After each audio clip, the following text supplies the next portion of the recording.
inilah kondisi jalan di Jalan Sengeda ya. Kita Kampung Lunang Antara. Inilah kondisi saudara-saudara ya. Dan sudah banjir nih.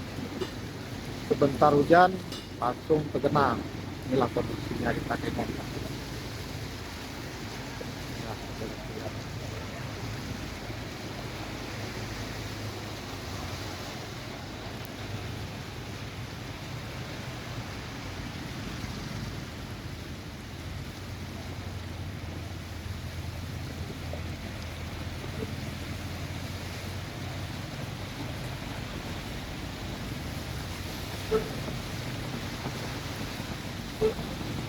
Banjir.